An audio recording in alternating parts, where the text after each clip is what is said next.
Are you struggling with a dismissive avoidant ex-partner and the phantom ex? If so, let's talk about that. Hi, I'm Sarah. I'm an attachment coach. I am also a mindset mastery coach, and I am a certified hypnotherapist. So what I want to talk about in this video is this idea that the dismissive avoidant partner had a phantom ex in your relationship or still has a phantom ex, or potentially you've become the phantom ex, which honestly you don't want to be.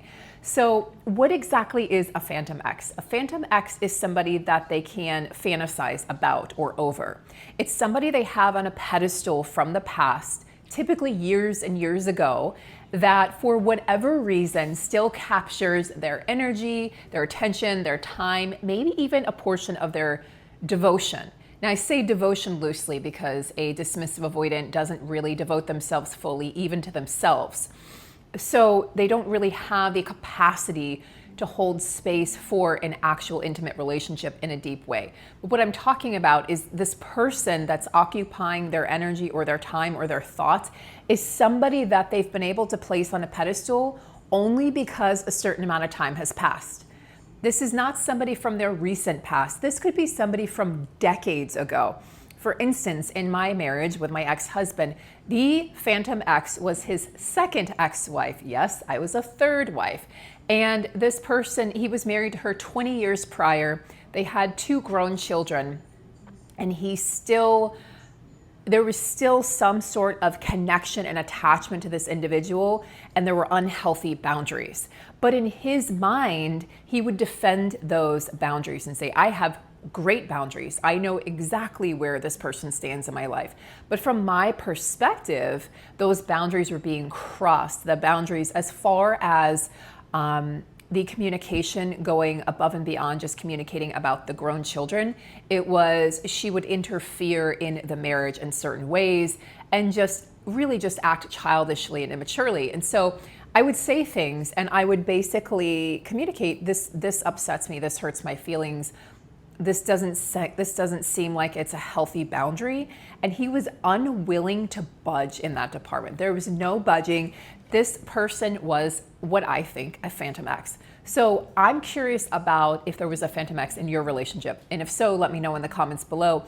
What did that look like in your relationship with the dismissive avoidant partner? Who was this phantom ex? Was it an ex from years ago or decades ago? Was it the most recent ex? And how did that play out in your relationship? Did it make you feel insecure? You might have been a very secure partner before you, or person or individual, before you met this person or before you got involved in this dynamic. But it's almost like a triangulation of sorts with a dismissive avoidant partner and this phantom ex in you. Sometimes it can even be 2 exes, but usually there's one that they'll place on the bigger and taller pedestal. And you'll feel like you're competing with this person, even though there really is no competition.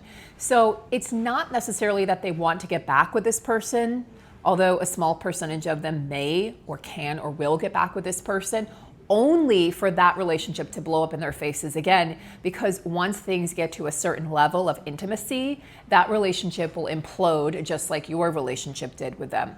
Because the truth is, it's not about them changing partners. It's not about them getting the perfect partner or finally meeting the one that gets them. It's about them changing from the inside out.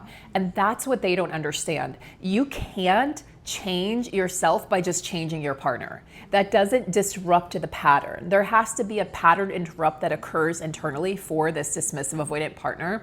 And until that happens, they will continue chasing basically nothing. They'll continue chasing this mysterious one that supposedly embodies everything they've ever desired.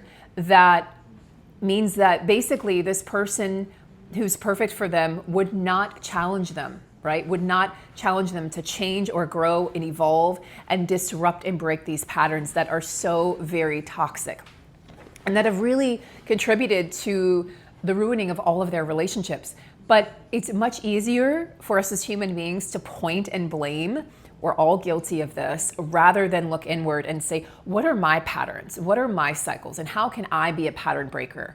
In fact, I just did a video yesterday on pattern breaking and breaking cycles and patterns and generational trauma within families and what that looks like to be the cycle breaker and why you might be attracted to emotionally unavailable partners or people. It has to do with your DNA. A lot of the times it has to do with your parents, your grandparents, and your great-grandparents breaking those cycles that have really kept you trapped or feeling trapped in this place of choosing people who just can't show up for you. The dismissive avoidant person has had a childhood where they didn't feel valued, and they have this defective core wound. And that allows them to, because they feel defective, they think if they can seek out the perfect person that just accepts them as they are without them actually having to do any work to create healthier patterns and dynamics within themselves, therefore within the relationship, that everything will work out. But they don't understand that we cannot heal from the outside in. We have to heal from the inside out. So we have to be able to heal ourselves and understand our motivations, our reasons for doing what we do, saying what we say, and continuing with the cycles that hurt us. Because ultimately, let's say you're the anxious person, right? And a lot of anxious attachers do watch my channel. You've been involved with dismissive avoidance or even narcissistic type people. You likely have a pattern of giving too much of yourself or people pleasing. And you continue this cycle, pointing and blaming as we all do, until you finally one day sit down and go, okay, this is me, this is my pattern to break. I am doing this in all of my relationships. So it can't be about that person, it has to be about me. That person is just being them, right? That person, the next person, the person before, they were just being themselves. We're choosing these people, subconsciously being attracted to them, right? Our nervous system is attracting our partners.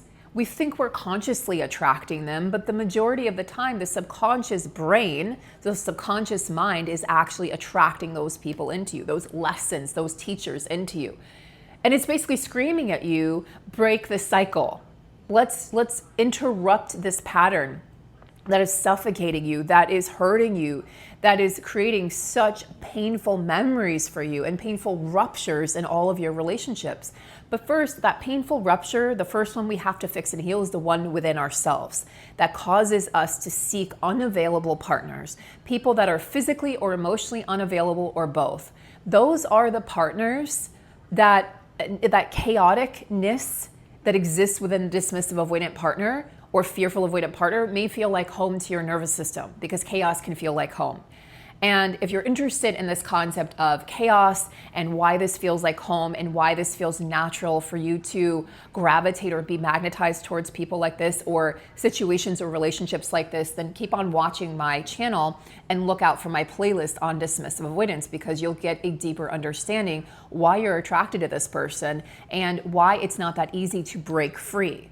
And a lot of the times there's also a soul bond at play here. So there's generational trauma, there's a soul bond, there's attachment work, inner child work, reparenting work. It's not just one thing. There's subconscious reprogramming. So in the work that I do with clients, we use all of these modalities. And people ask me, well, how do you work with clients? Well, that's what a discovery call is for. And I do have my books open for a free discovery call. You can book, the link is below. And stay tuned and make sure you're subscribing to watch and get all the videos, because I have a course coming up that is going to really help you reprogram. We're gonna do it as a group, we're gonna do it together, and there's such power in the group.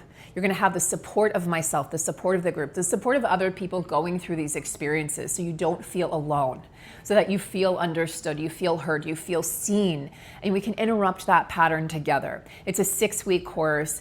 It's going to be beautiful and amazing. So please stay tuned, because that launching is coming up very soon. And if you just wanna get on the waiting list to be notified as soon as that becomes live, just send me an email, sarah@sarahchristinehypnosis.com, and I'll make sure to get you on that list. It's gonna be a limited amount of people in that group, because I really want us to get the maximum benefit. But if you're just saying, you know what, I just wanna work one-on-one, like I'm ready to do that, then go ahead and click the link below.